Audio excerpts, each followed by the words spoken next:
Now, I know I said just now that we don't have an r/Godzilla post. And while that is still true, we now have a Facebook post to talk about. And after the fact. After the fact. From before initial recording. Third time I'm mentioning this. Yes. I honestly don't remember what the post itself was. It's just the comment. But it's someone in the kaiju shitposting group talking about Godzilla King of the Monsters. And you should all know by now that me and Brian love to rag on Godzilla King of the Monsters. But this guy's ragging on it for an entirely different reason, and for a really stupid reason. He says, he posts a link of, it's a YouTube video to all the monster scenes from the movie, and he says, subtract the human scenes that are either just humans, centered around humans, or have humans covering the action, and you have even less than 8 minutes from a 2 hour and 12-minute movie. A total fucking disgrace. Now, I don't know if we've mentioned it on the show before, but I hate the screen time argument. So I decided to give this guy a piece of my mind. I said, yes, a total disgrace for the franchise where its best entries are the ones focused more on humans than the monsters. I am so utterly exhausted of this argument that more monster screen time equals good movie. Godzilla vs. Mechagodzilla 2 has the highest amount of Godzilla screen time, and it's a goddamn chore to get through. On the other hand, Invasion of Astro Monster has the least amount and is one of the best. Can we please, for the love of God, stop with the screen time argument? It's an objectively bad argument and accomplishes absolutely nothing. And then I said, just continuing my thought process, there was only one lightsaber duel in the original Star Wars. What a total disgrace. See how stupid that sounds? Yeah. I remember when you screenshotted this and sent it to me. You said, yeah, I said I'm going to become the Joker.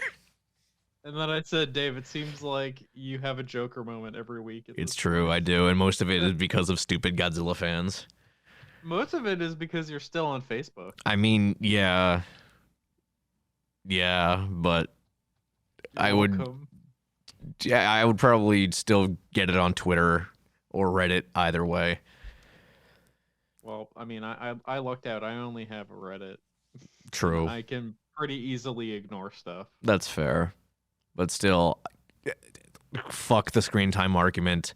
If you make the argument that a Godzilla movie is bad because there's not enough monster stuff, I will do not very nice things to you. Oh, wow, Dave's sending out threats over here. I am. He's like a Halo fan. Yeah. I'll say homosexual slurs to you. Oh my god. I would never. Jesus Christ. I would never. Well, yeah. Well, that's annoying. I watched. This is gonna go into what new quote unquote kaiju thing you're checking out, because it's not new, because these are all movies I've seen before. Yeah. But at work, I have a lot of free time, so I've been watching a lot of Godzilla movies, because you have the show is like most of the show and movies on HBO Max, and then you also have like Godzilla 2014. Hilariously enough, not King of the Monsters, and then the other like MonsterVerse movies on there as well. And I watched Godzilla 2014, and I was like, yeah, it's not that, but like the screen time makes this movie better. Yeah. I think the more hindsight being 2020, after King of the Monsters, having less Godzilla is probably the best thing that the movie does. It's not even King of the Monsters, is it? I feel like it would be more so Godzilla versus Kong, because we talked about that multiple times, that it's, it's just all spectacle, no substance. True. That's not what you want. I guess hindsight being 2020 is in like where the series has gone. Yeah, true. The direction it has taken. Mm-hmm. People like to shit on the characters from 2014, which I don't blame them, but I think that they are what I would take those characters, as fucking cookie cutter and boring as they are, over Rick Stanton, over the characters in King of the Monsters, over characters who make jokes about gonorrhea sounding like Ghidorah. Yeah, we'll talk about Godzilla 2014 someday, because I like talking about it. Yeah, I still love that movie, but yeah, the screen time argument is so dumb, and I Yeah. feel like it only really ever became prominent after Oh, 2014. And absolutely it did because people everyone. just wouldn't fucking let it go. Yeah, I mean, I will say it was very satisfying to see that everyone else in the comments was clowning on this guy. Yeah. So I wasn't alone in my I feel like frustration. I feel like the screen time argument is kind of wearing thin at this point. Yeah. Like you still get these clowns that make this dumb argument, but like I think most people have moved past it at this point. Hmm. But yeah, there is still a large portion Yeah. of people that I will. make I this will dumb argument. give a shout out to friend of the show, Jared. He chimed in as well, and he was like, Hell yeah. "David's right. The movie's a piece of shit for a whole other bunch of reasons." Based. I know it was pretty good. Hell yeah. So It's absolutely of no fault of their own. It was out of our own laziness. yeah, I mean, again, the decision to record a week earlier was kind of last minute, and I didn't really have with the documents, the Google Docs we usually do. I made like 2 hours ago. Yeah. So yeah, I was at work. yeah, you were still at work. I had just gotten home from work. Yeah. So I was like, wow, looks like I can't look at that doc until I get home from work Yeah. 30 minutes before we record. yeah. Oh, Woo. well. We'll be better prepared All next right. time. You know, Kind of undermining the entire point of I the know. docs, are we? I know. But you know what? The next time. Well, you were the one who decided to rip me away from Halo Infinite so we could record 1 week early. Boo. Boo. I wanted this episode out by Christmas, Brian. I have a very good reason for it. All right. Well, we should get into that reason. We should get into that reason. So you already know how I feel about the movie, Brian. I really Wouldn't want stop to know. talking about I it. would not stop talking about it because it's such a good movie. I want to know what you think. Oh man. It was really funny. Yep. I couldn't stop laughing. All I tried to come up with like a plot synopsis when when the movie was over, and all I could think of was like mentally deranged man That everyone friend- hates for absolutely no reason. actually I was gonna bring that up. Is that in his head or is that real life? It's kind of vague. I can't really tell if 'Cause he's got Peter Parker syndrome from the Sam Raimi Spider-Man movies where everyone just fucking despises Yeah. him and you never find out why. I don't know. Like, what did he do? I don't know. It's not really clear. I think this is definitely a movie that you really have to just kind of go with it. Like I'm you assuming- can't question anything in this movie. I'm assuming that like the news station shit is fake or in his head, That's probably not real. I would have to think. but he's got people like clowning on him At on the work, train, at work on the street, Mm-hmm. in the bathroom. Yeah, there's just graffiti on the bathroom saying how much he sucks. This graffiti-ridden bathroom. Yeah. He's just it's just an absolute mess of a human being. I would also. And then I was just watching it and I couldn't believe what I was watching, honestly. Yeah, it's something. It's Dave, it took me until the turtle started getting big to fully realize what I was watching. I would also like to point out once more that the main character Ryo is played by Hiroki Hasegawa, who just a year later was in Shin Godzilla as the main character in that. So You think it was this role that got it? I don't think so. He was a pretty like established actor by that point. But No, my headcanon is that this movie was so good that they just had to get him. Okay. The movie, hey, you know what? The movie mirrors real life. He got big because of this movie. This movie is Turtle. That's wow. That's meta as fuck. Yeah. This movie's the turtle. Anyways, we should probably explain what goes on because it doesn't make sense. It really, really doesn't. Okay, so here's the thing. This is a Christmas movie, but it really doesn't become a Christmas movie until like the third act.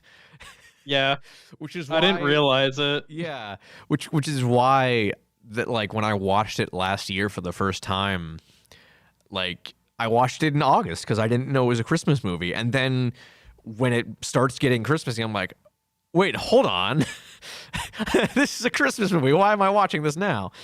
And I full disclosure, I watched this with my parents, so that was an interesting experience because this is not the kind of movie they would go out of their way to watch in any shape or form.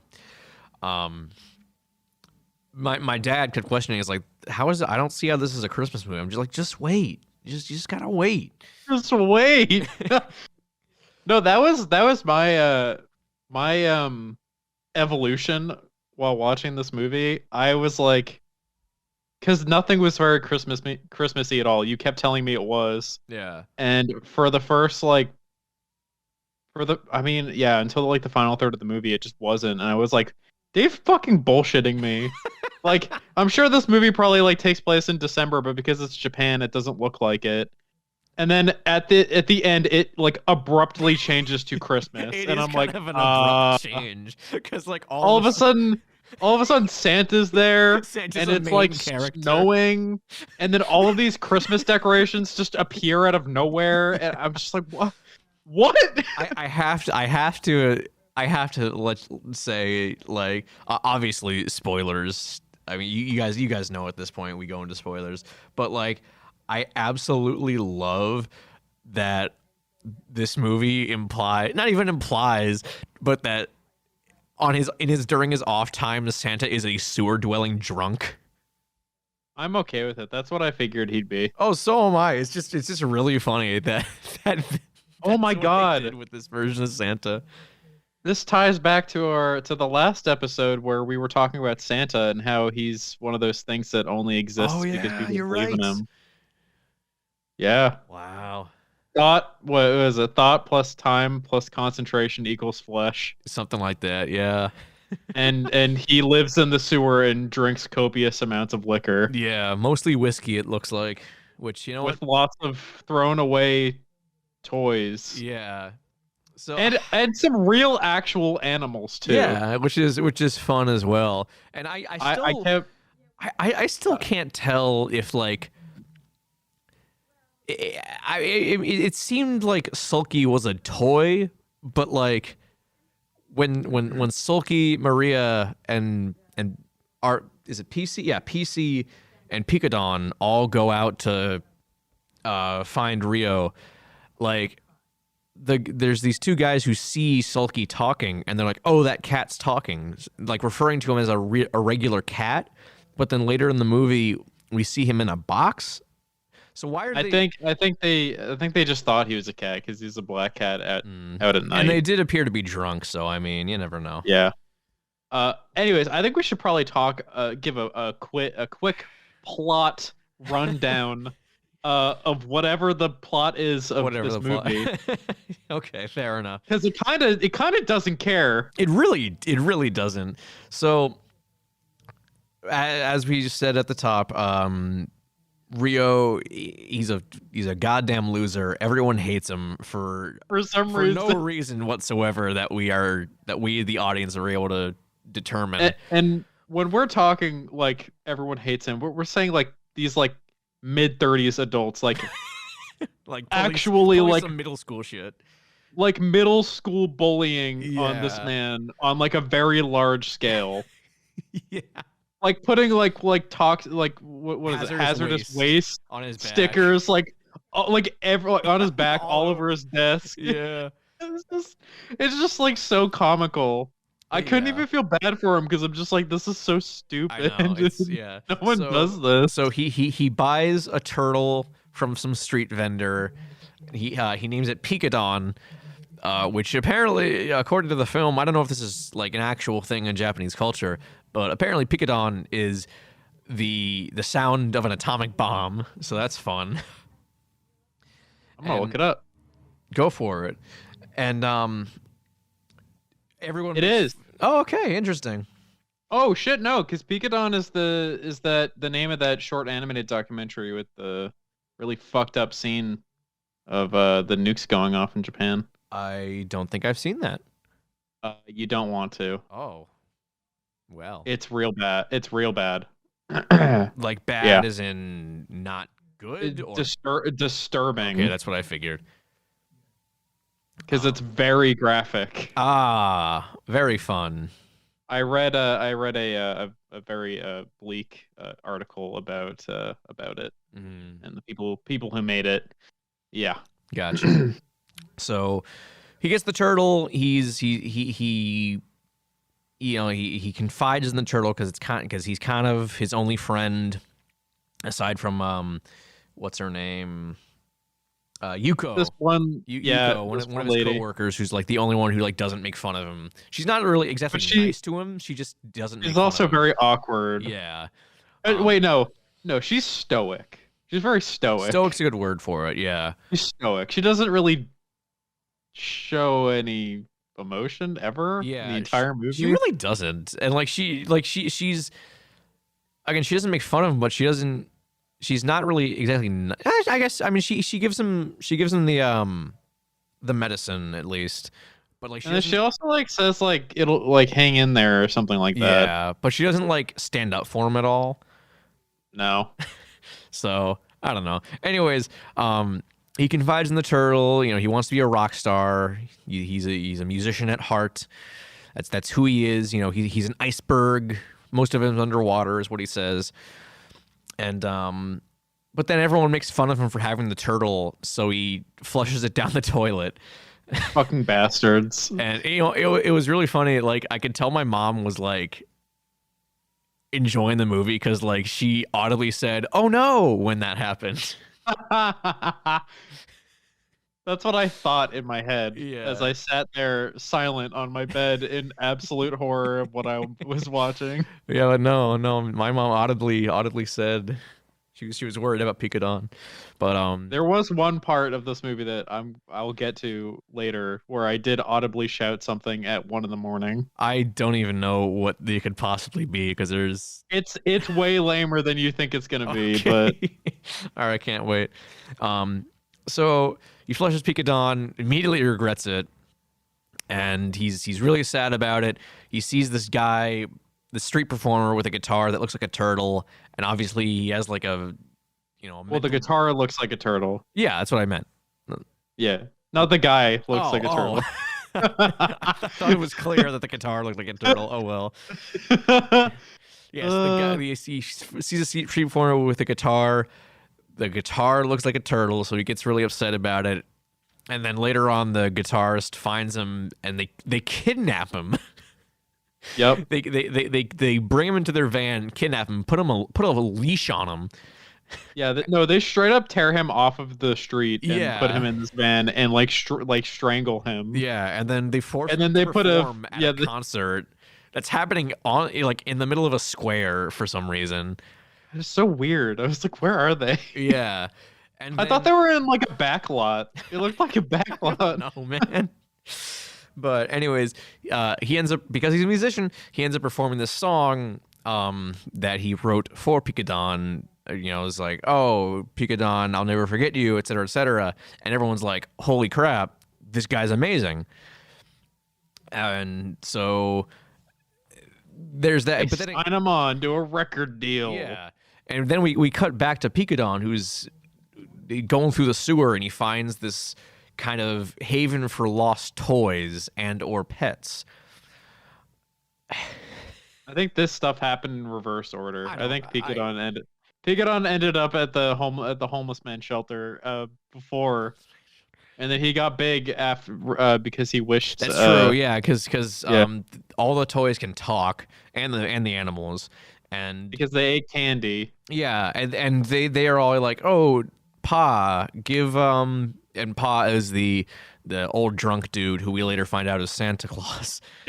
Definitely Santa Claus. Yeah. For sure. And they're like, hey, Actually, Pa. magic. Yeah, hey Pa, give him some talking candy so we can talk to him. We want to know what his name is. And Pa ends up ends up giving him the wishing candy by accident. And the next day, Pikadon has grown considerably. Like the size of a large dog. A large dog. Yeah, he's gone from the size of like a baby turtle to the size of like a sea turtle, like a full-grown sea turtle in over a night. Yes. And so his wish ended up to we learn is to have his owner, Rio, be big and successful, to live out his dream. And that's how we get to where I just talked about, where Rio gets the record deal, and he joins this band. They end up becoming really, really big off that one song, which I guess is kind of realistic for like the Asian music scene. I don't know enough about that. I don't know much. I don't know much about it either. But I mean, hey, if you can get big by getting kidnapped off the street by a band, that gives me an idea. Let's go to Japan. I was just gonna say I'm gonna get myself kidnapped. Oh my god! Wait, here or in Japan? I don't know yet. Probably in Japan. Because if it all goes wrong, then at least you can rely on like the U.S. Embassy to be like, yeah, hey, exactly. There you go. Yeah. Anyways, I don't know like what else I should talk about from here on out, because like I don't know what is exactly relevant to the like plot. TLDR.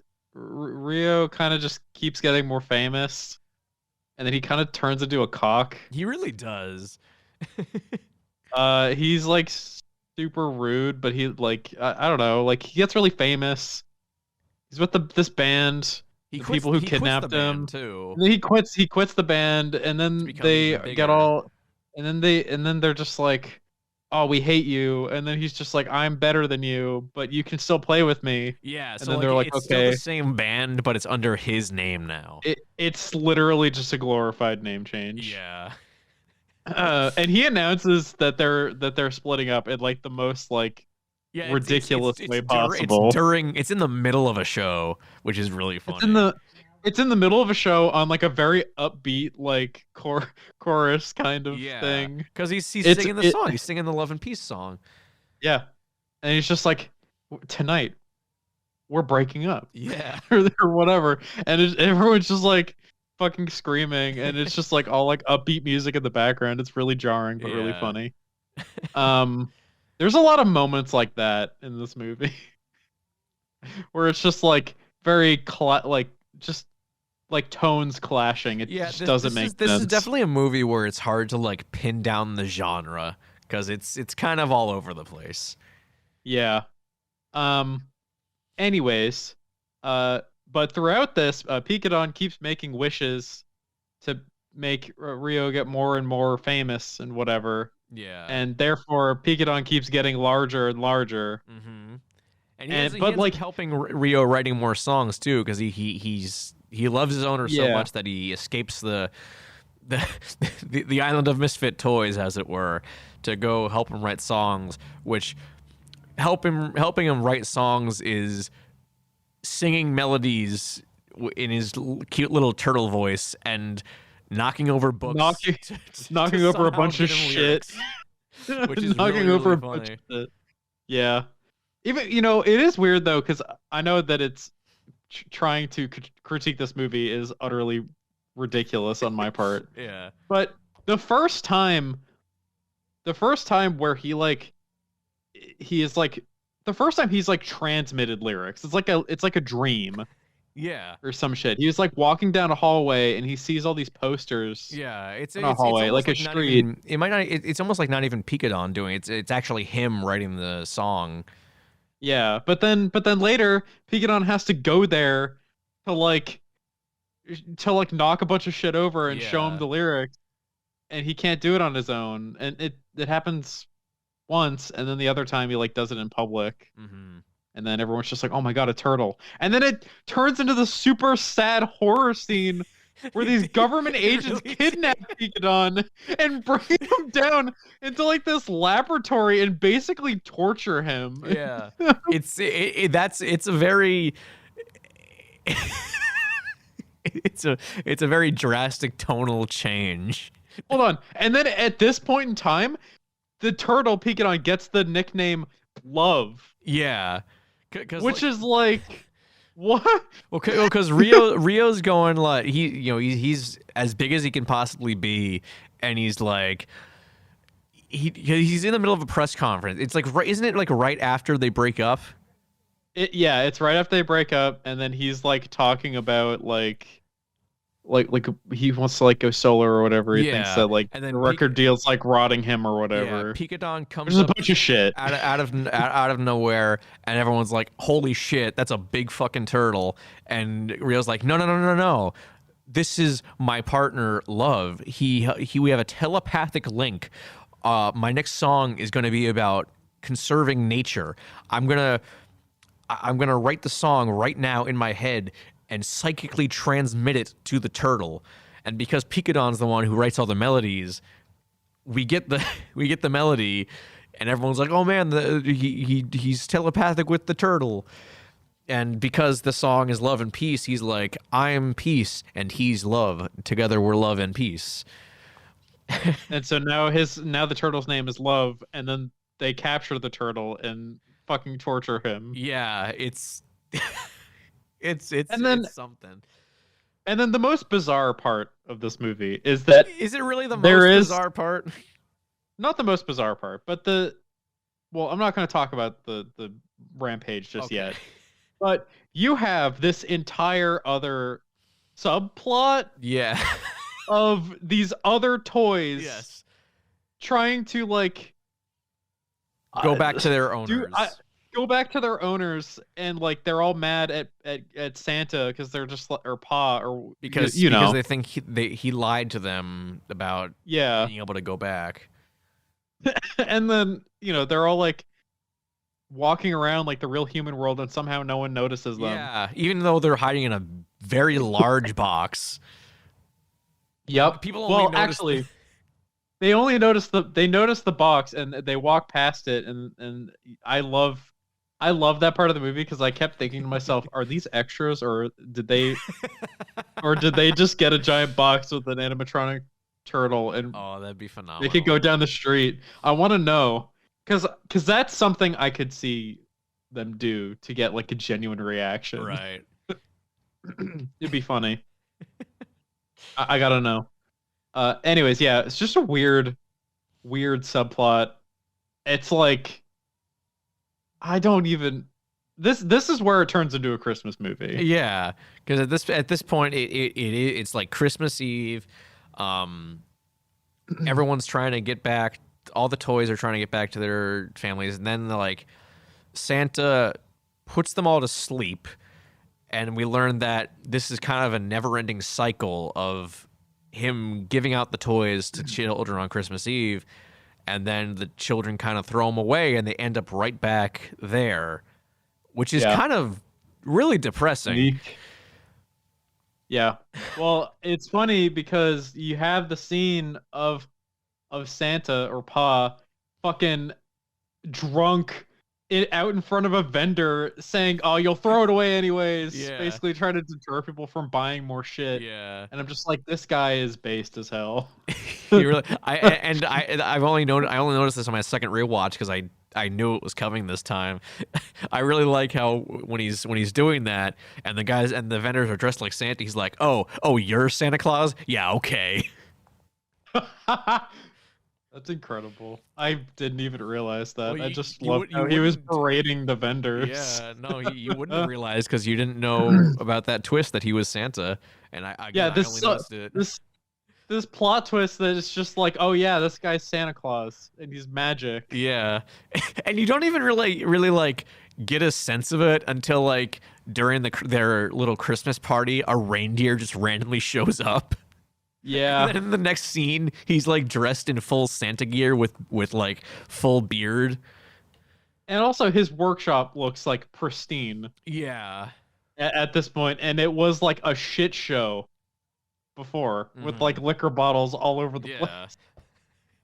And like just a bunch of shit all over the ground. Yeah.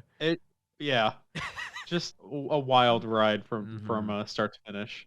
But Anyways, the not weirdest part of this movie is that eventually, while Rio is he's living out his dream, performing in the biggest venue there is. Yeah, Nippon Stadium. Yeah. Pikadon gets like He makes a final wish.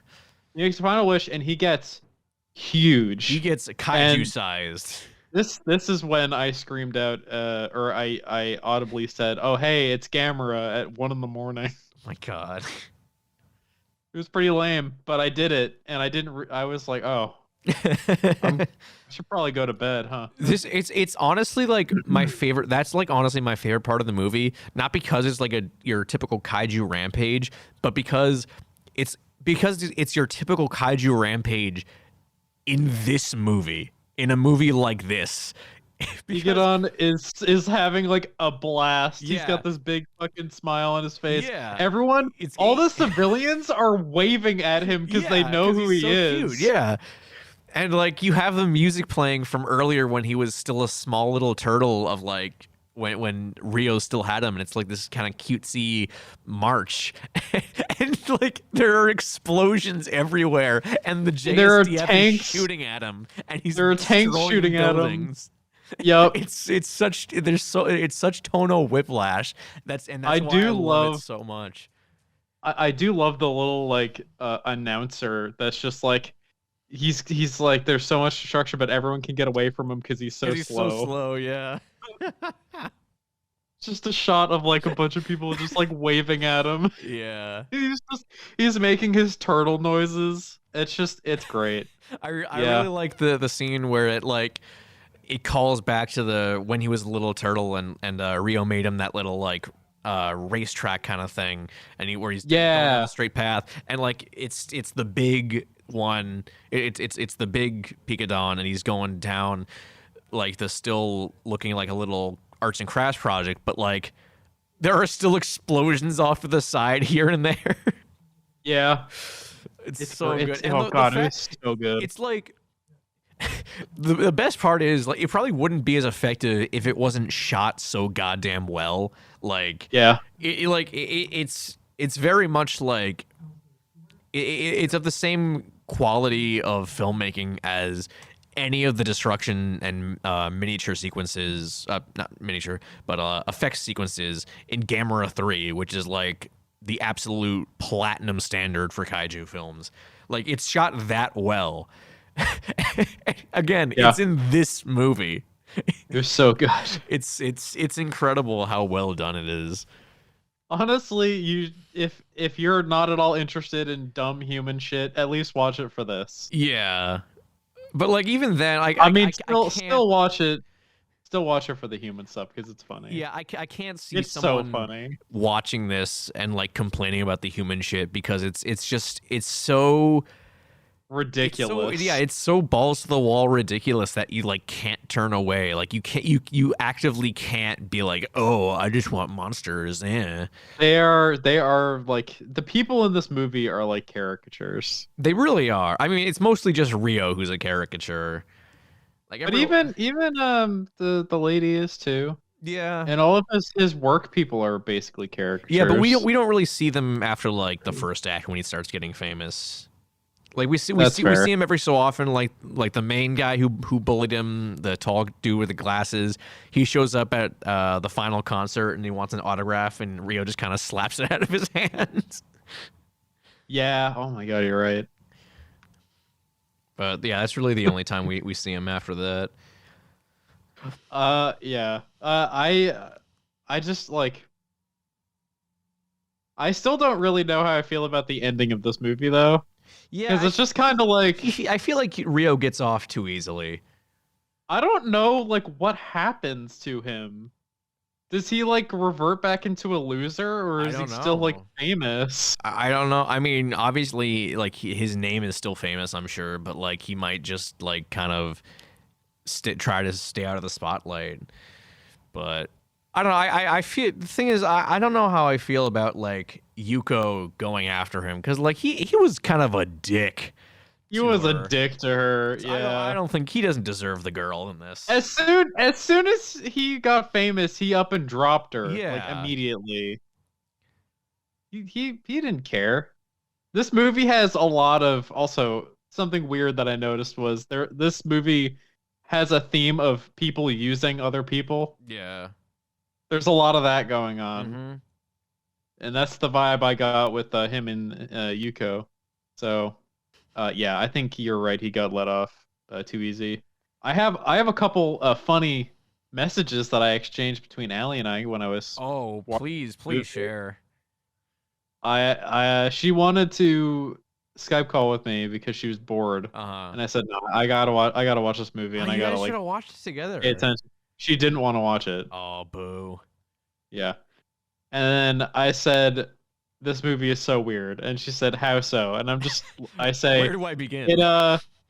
I said it just is, and then silence for like 45 minutes, and then I text back, "Oh my god, this is so weird. I don't know how to describe it." And then she's just laughing at me, and then another like 15 minutes pass. And I'm just like, I just sent an with like 20 M's, and then she was like, "Oh no," and then that was the end of it. Because at this point, I had absolutely no idea because she wanted to know what it was about, and I had absolutely no idea what to tell her. Usually I'm pretty good at being able to just like sum up a movie and tell her what it is. But I actually didn't have words to say. Honestly, I feel like we're not doing the film enough justice with this because it is really just it's a hard film to pin down the synopsis to. Dude, I don't even know what this movie was going for. I mean, usually you can tell. I don't know. It seems like they just kind of went for whatever. I mean, it seems to me like the message was, don't take the things you have for granted, and et cetera, et cetera. Yeah, I can see that, but like everything else, you can make a movie where it's like, yeah, don't take things for granted, but this movie, I don't know, man. I mean, I guess you know what. All right, for real though, if you are gonna make a movie with a semi-serious theme like that, I guess making one that is so ridiculous actually is probably a good thing because it'll stick in your head. Mm-hmm. Cinema 101. Yeah, because I would, there's a reason I wanted to talk about this movie for this episode because it's so out there and so so bonkers. Like, I want to say the last night not last night. Was it last night that I watched that? Yeah, it must have been because today's Monday. No, I watched it Saturday. Sorry. I read off the I read the synopsis off the back of the Blu-ray copy that I have to my parents because they had no idea what the hell they were getting into, and I think it said it was like with more creativity in its first 10 minutes than most films have in their entire runtime. Yeah. Yeah, there is a reason I wanted to talk about this because this is the kind of movie that sticks with you just because it's so out there. It's very much like that, like the Rocky Horror Picture Show for me at least. It's definitely gonna stick with me. Yeah, good. That's what I wanted. But I was just so taken aback by just how ridiculous this movie is that I don't think I'm ever gonna forget it. Good. I think it's one of those movies where it's just so crazy that you just can't. Because I forget about a lot of shit. Oh yeah, so do I. But there's some stuff that I just can never forget, and it goes both ways. Like really good, really bad. You and I still talk about fucking Skyline and how bad that movie was. It was so bad. I don't think we'll ever forget it until we're dead. Fucking Skyline. We still talk about that movie a whole 15 years later or some shit. Has it really been 15 years? Hold on. No way. It's probably been 10. 1 second. It's definitely been like it's 10 been years. 11. 11 years? Yeah. Because it came out in 2010. Yep. So Sounds about right. almost 12 then. Yeah. Yeah, but this movie, I think this movie is it's so ridiculous / good that I'm never going to forget it. Yeah. So definitely go watch it. I recommend it. There's Yeah. really not, I thought I'd have more to say. It's just kind of like, I feel like I need to watch it again. Yeah, it is kind of a difficult film to talk about because like It is very inaccessible. It is for more than for like a regular person. Yeah, it's it's not the kind of movie I'd show someone who wants to get into like tokusatsu stuff because it's very out there, but like it's the best kind of out there. And yeah, when I saw it last year, I immediately was like, this needs to be a new Christmas tradition for me because that's just how great this movie is. Unfortunately, it's not really available anywhere unless you have a region-free Blu-ray player. This 3 for 3 that you've mentioned, a region-free Blu-ray player. Good. I'm gonna keep doing it. Keep yelling at people to buy one. Yeah, because they're worth it, man. There was one funny thing I wanted to mention was how like semi-concerned you sound when I told you I was gonna watch it maybe drunk. I was a little concerned as to and how you were that would like, have gone down. You were like, okay. Yeah, let me know how that one goes. That was exactly my reaction. And thankfully that didn't end up happening because I passed out. I mean, absolutely, I would watch this drunk, but I would not want to watch it drunk for my first viewing of this. Yeah, I passed out, thankfully. Yeah. So you probably would have had way less to say if you had drunk during that. I would have been sitting here like, I don't remember what happened. Probably. There was one more thing I wanted to say and I completely forgot. I want to talk about the music in this, Brian. The music in this is so good. Okay. Yeah, no, I agree. How long did you have the main song stuck in your head for? I want to know. Still is. All right. Yeah, me too. I kind of like whenever I don't have anything going on, I kind of think about it, and it comes back. So. I want to see. Yeah. Oh, it's on Amazon. Is it? $43. Nice. Is it streaming anywhere? That's what I'm. What a bargain. Actually, how much is it on CD Japan? I've bought from them before. All right, that's much less money. How much? It's like 15. That's not bad. Yeah, and like I said, I've bought through CD Japan before. That's how I got my copy of the Shin Godzilla soundtrack. So I can confirm they're a good website. They will not steal your money and credit card. They will not steal your money. No. What I can't find like the. Okay, I was trying to find who the composer was, and I could not for the life of me find it. But it's Yasuhiko Fukuda was the composer of this film. I don't know if he did the Love and Peace song, but yeah, the Love and Peace song, that's an earworm for sure. It is. Especially considering it's basically the same refrain over and over. Yeah. I also have the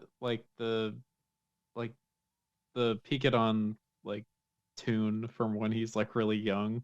Yeah, that's the that one where that plays when he's on his rampage. Yeah, that one. Fuck up. I have that stuck in my head too. Wait a second. What? Is this one? Hold on.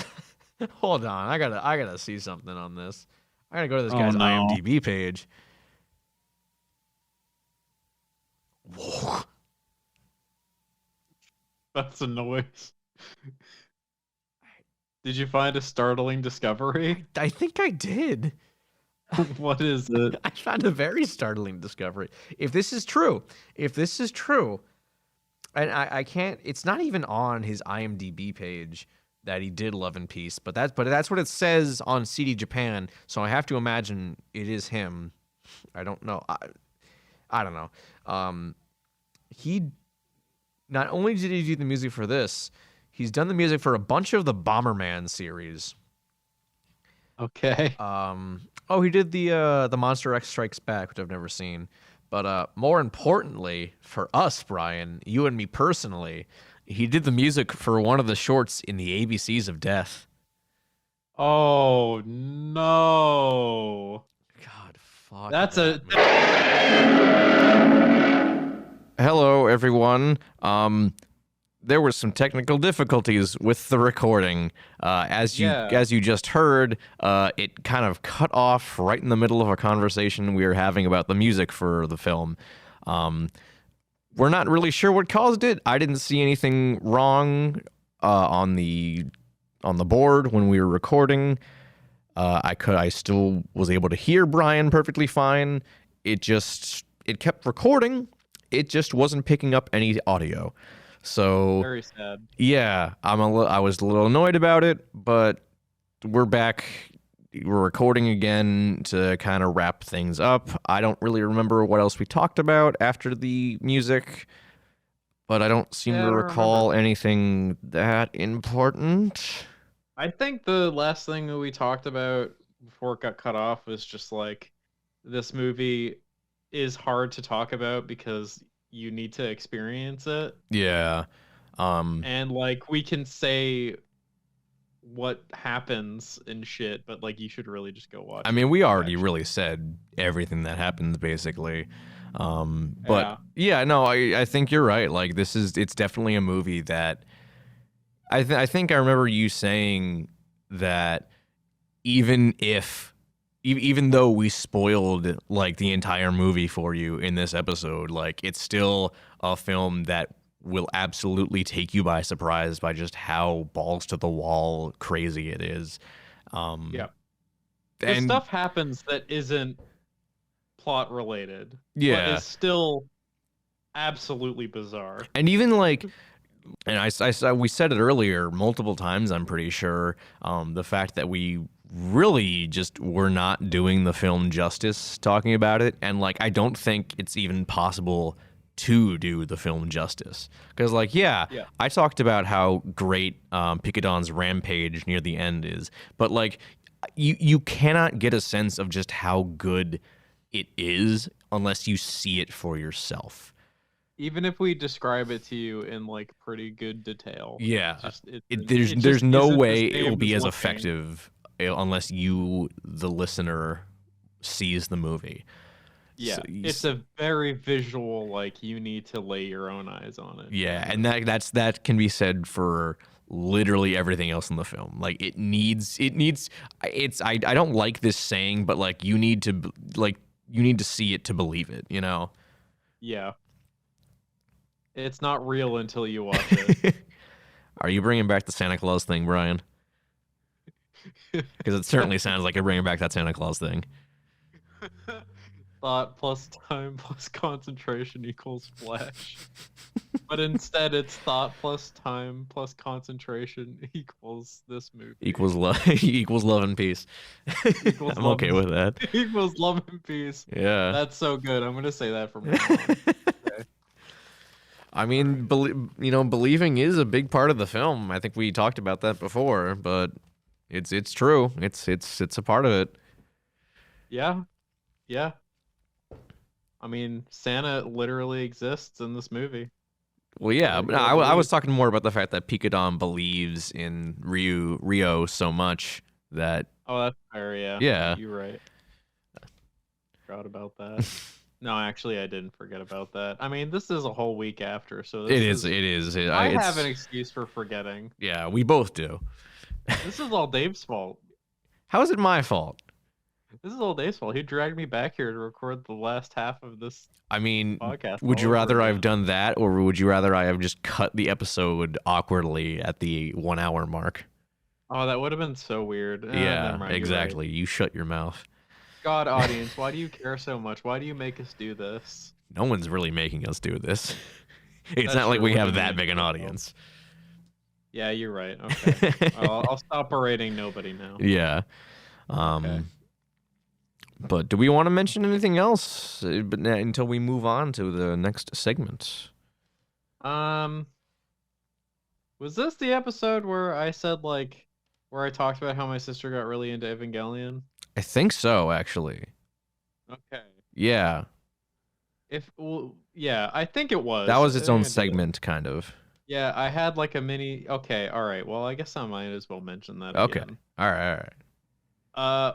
Well, before we move on to our last segment, uh, I just wanted to talk about what one of my family members is checking out that's new or has been checking out. My It's sister also got not really very into new. Evangelion. It's not new. I mean, it's been around forever, and we even talked about it on here a Twice. while back. Twice. It was a two-parter.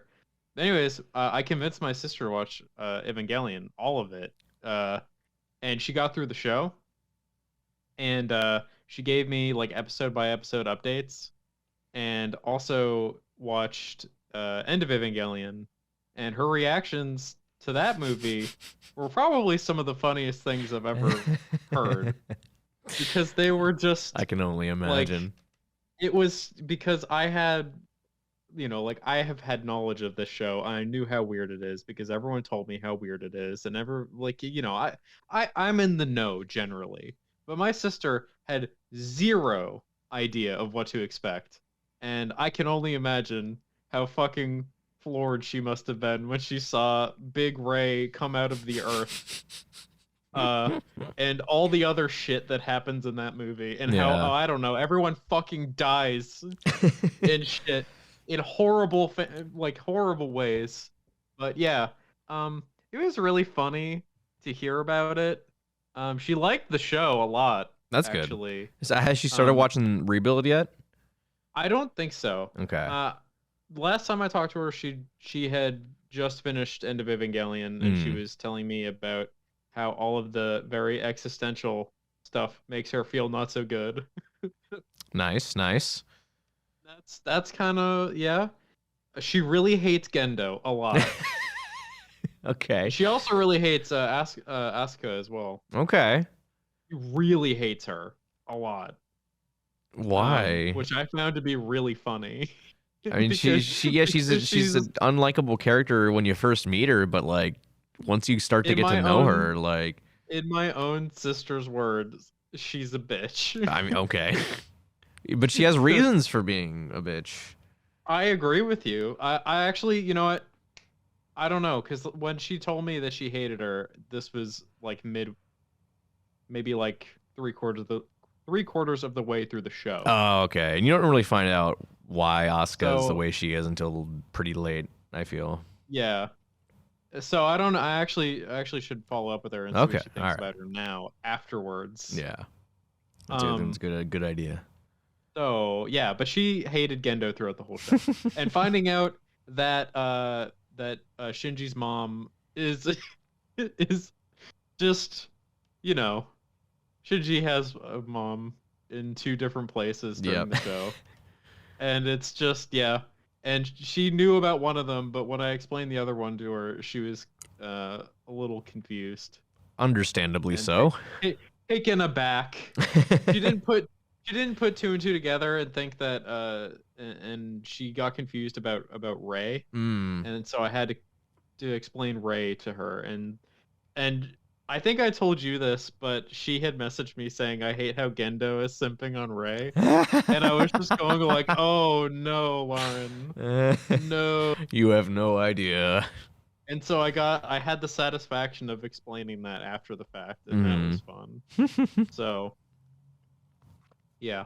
But yeah, that's going good. For any listeners, I highly recommend making a fan or convincing, making someone is not so nice, but convincing a family member who has no idea about some weird thing that you like to watch it, as long as it is appropriate and something that they would like.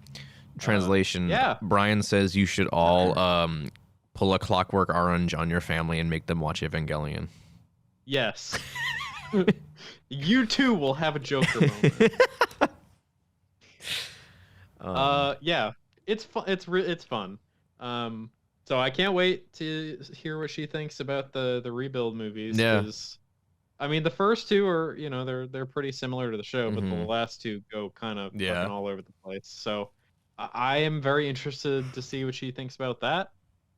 Because as of right now, I remember her just saying that the show is great, but also a massive downer, which is probably why Yeah. it's taking her so long to get through it. Understandable. So, but I did tell her it was a downer. All right. I said the end of Evangelion is the low point of the show in terms of feels. Mm-hmm. So you feel bad.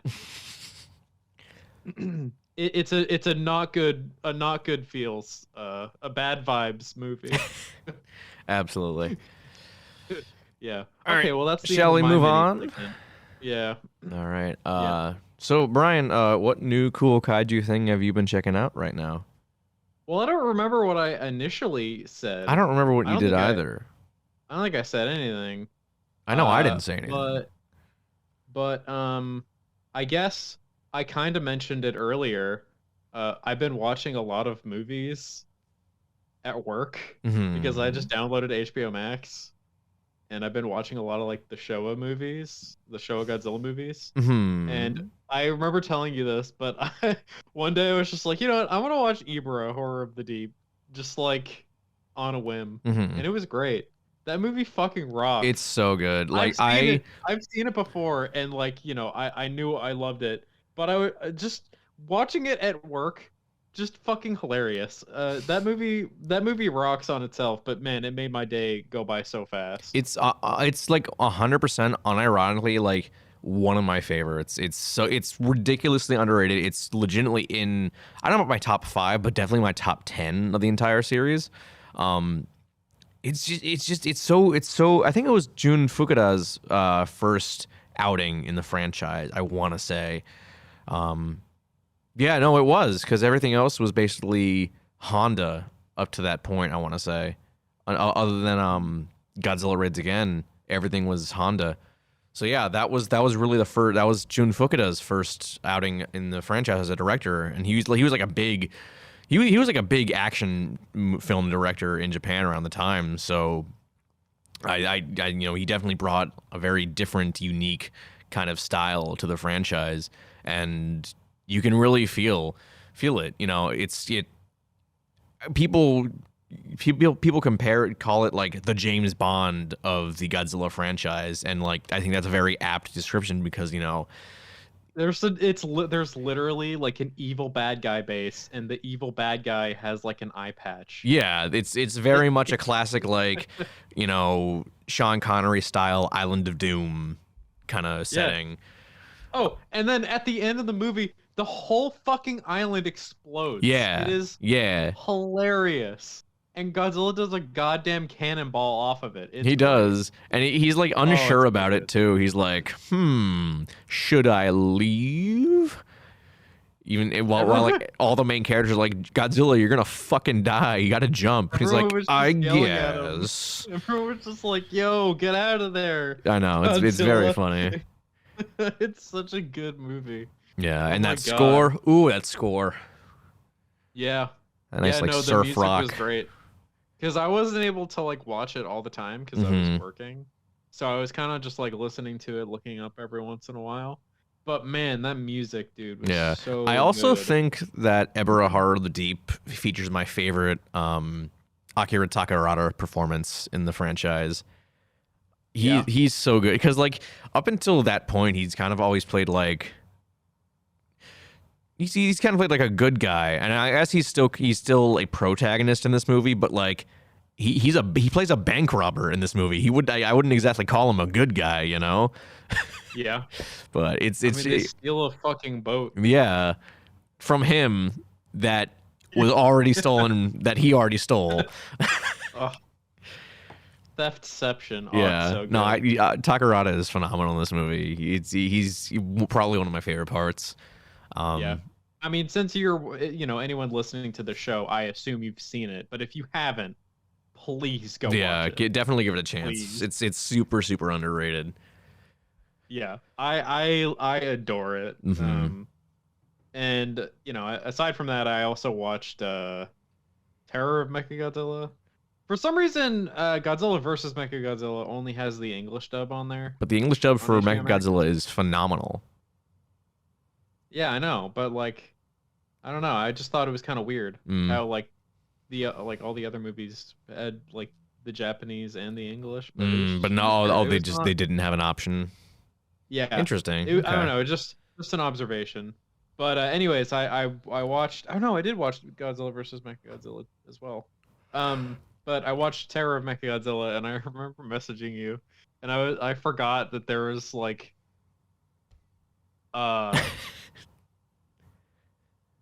what's the best way to say this? Very, very, very fake. Very fake boobs in the movie. Yeah. And Which- I like, you can look at them and you're like, yeah, those are fake. The best But, part you is that they know, cut that I out was of the sitting- American version. I was I was sitting at my fucking my fucking station, and I was Your like, boss man, comes if, over. He's like, Brian, are you watching porn? If somebody walked by me right now and just had like a passing glance at this scene, they wouldn't know. That would have been Like, funny. it's awkward. So I just like kind of like took my phone and like turned it around for like a minute and then turned it back. Yeah. It's also a good movie. Yeah. What's better to be caught doing at work, watching porn or watching Godzilla? That's the real question. I mean, watching Godzilla. Are you sure? I don't know what fucking universe you live in. What if your where- boss is like super watching racist against porn- Japanese people? Well, I mean, racism and sexism kind of like goes hand. That's in very hand. true. So if they catch you watching porn, like they're gonna be like, "Oh, women shouldn't be naked." I mean, I guess. Sex workers, that's terrible. They're going to heck. So I don't know. I mean, like you're kind of fucked both ways. You know? Yeah, I guess so. Oh well. Well, yeah, that's what I've been checking out. I mean, I've just been watching a ton of movies. That's good. Like today I watched Mad Max. Oh, nice. That was great. Yeah, I've just been watching movies. If anyone here has a manufacturing job, just bring out your phone. It makes the day go by really fast. It's great. Yeah. Watching Mad Max Fury Road. That is also a movie with some great music. It is. So, yeah. Movies with great music make the day go by.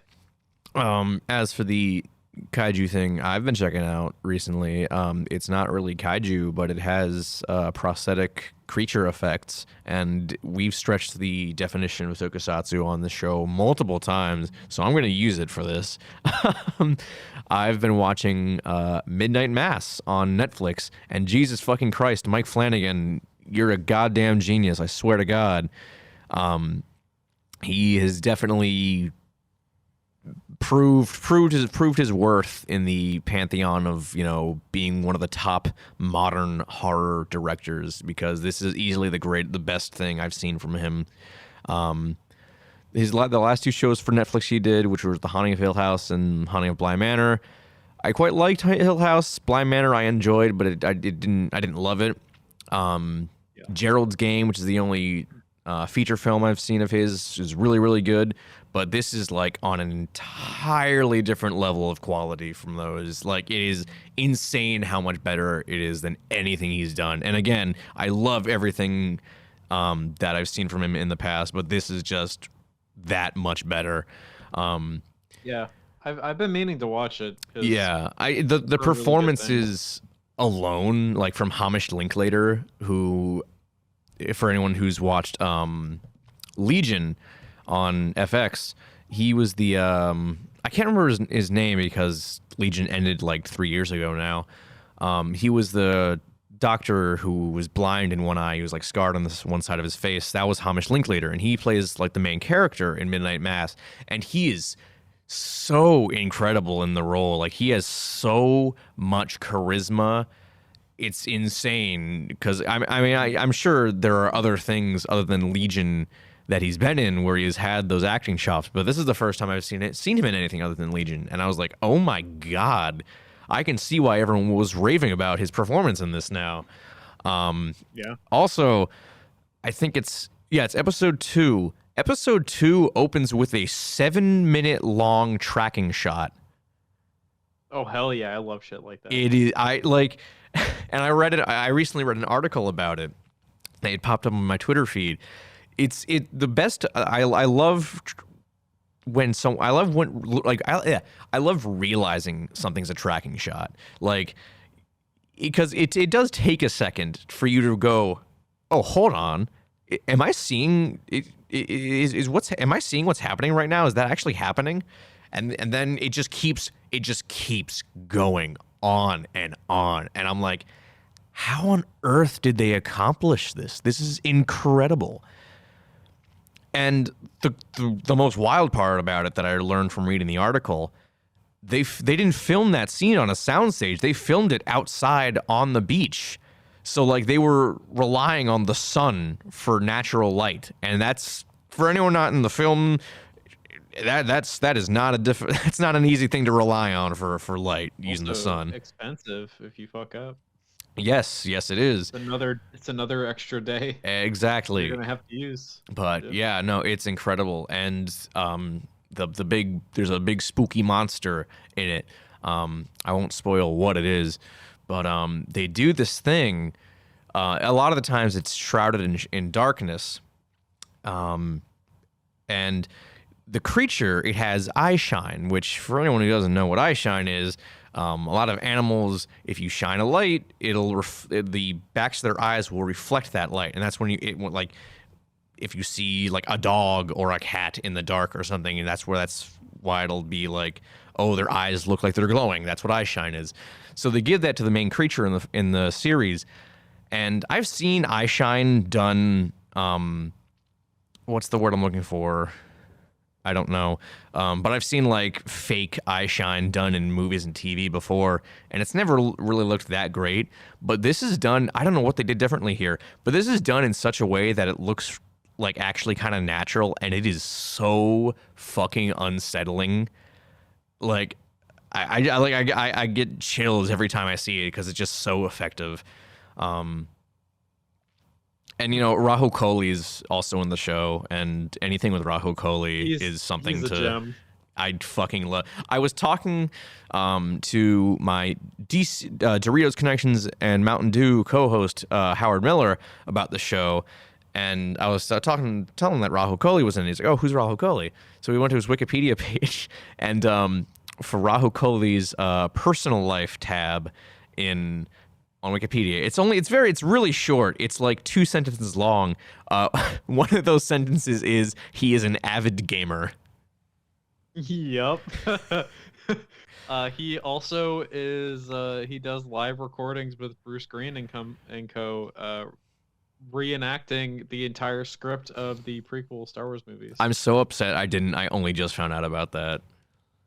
Yep, they did. Yeah, because they just did Revenge of the Sith like 2 weeks ago, I want to say. Yeah, and he's also done like a lot of stuff with like Funhouse till he tapped out of that because of someone that he hated. Oh, that sucks. Yeah, we'll talk about that later, Dave. Okay. But like he's still like good friends with like Bruce Green and some of the other people from there, and like he like goes on and like plays games and shit with them. And then Bruce Green did a 24-hour Demon Souls stream. Oh no! A couple months back. Oh no! And Rahul literally just showed up, and they got fucking like I don't even remember what they fucking got. I think they got like Wendy's or some shit. They were just sitting around talking about like crazy ass conspiracy theories. That's fucking great. Shit. Well, Bruce fails at playing Demon Souls. It was so funny. Oh, that's incredible. They went on for the full 24 hours. It was awesome. That's awesome. He's great. He's great. I love Rahul Kohli. He is. Part of me deep down hopes he's like a kaiju fan, and we can like maybe get him on the show, because like I would die like of happiness if I could get to nerd out with Rahul Kohli about Godzilla. You know what? I'm sure. How about we do this? How about we do this, Brian? We'll do a for like an April Fool's Day episode. We'll do Star Wars and get him on. Oh, I doubt we can get him on, but you never know. Maybe you can get him on your other show. He is a 'Cause he's a gamer. gamer. He is a gamer, an avid gamer, according to Wikipedia. Yeah. He actually, you know what? No, he's a giant Doom fan, Dave. I know he is. Yeah. Have you seen his PC setup? I don't think I have. He's got one of those Doom chairs. Oh, very nice. I Yeah, do remember him. yeah, it's I do remember seeing him post a couple of months ago that he saw like a pilot that was for a TV show that was an adaptation of the old Masters of Doom book, which was like just the story of how id Software developed the original Doom back in the 90s. And he said it was like the greatest piece of TV he's ever seen. And he knows, and it sucks that, and he's like, he knows that it sucks that there's a good chance no one else is ever going to see it because it might not even get picked up. That sucks. Yeah, I would have loved to see that show. Yeah. Well, anyways, that's really off topic. But yeah, we Rahul, the best. we just talked about Rahul Kohli for like a good 5 minutes. Well, I mean, as far as I remember, the rest of the recording about the actual movie was really short. It was, and it probably wasn't even very good. No, knowing right. us. Yeah. Anyways, Dave, about more about Mike Flanagan. Have you seen Doctor Sleep yet? I haven't. I really need to. Because Doctor Sleep is probably it's probably the only like, I mean, like you could classify it as a horror movie, kinda. It's definitely spooky, but like it is the only horror movie that's like what's the word?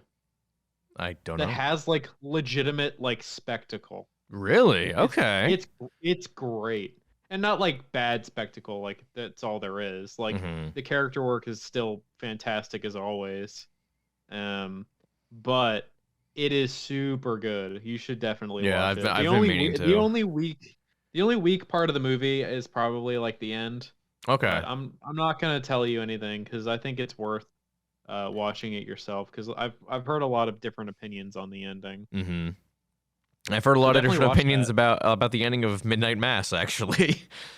Yeah, well, that's the thing about TV shows; they're hard to wrap up. Yeah, like I mean, Stephen King ones.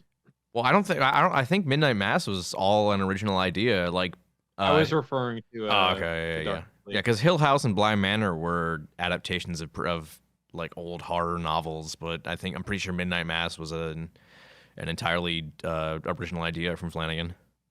Yeah. Yeah, no, I'm definitely gonna watch that very soon. Maybe even on my trip back home to Massachusetts. There you go. Yeah, yeah. Probably because I'm gonna be on a flight for 6 hours. So there you go. That's the new thing I'll be checking out. Okay, there we go. Midnight Mass. Go watch it. It's not really a kaiju thing, but it's got a big monster in it, and it's not even really that big, but it's still cool. Mike Flanagan is a big fan of practical effects. Yeah. Tokusatsu adjacent. Exactly. Well, I think that will do it for the show, Brian, unless you want to add anything. No, I don't have anything to add. Okay, then. In that case, that's it. This was our super cool holiday special. Hope you enjoyed. Happy holidays, whatever Happy you holidays. Celebrate. I mean, I'm pretty sure Hanukkah is long since over by now. Is it? Yeah, because I'm pretty sure Hanukkah is like at the beginning of December. Oh, I don't know. I don't know that stuff. I don't know. I don't know when Dude, Kwanzaa I barely is, even honestly. care about Christmas. I just care about the food. Yeah, honestly, yeah, that's fair. Yeah. Sorry about the Frankenstein episode that this. Yeah, became. this is gonna be an interesting one to edit. I'm not gonna edit this tonight. I'm gonna do it tomorrow. Fuck that. Do it. All right. Well, yeah. Happy holidays, everybody. Happy holidays. And, stay safe. Don't drink and drive. If you do, I'll find you and I'll kick you in the balls. Yeah, he'll do that. I'm an owl, dude. What? I'll fucking find you.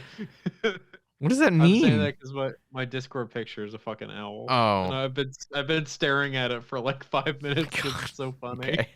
Okay.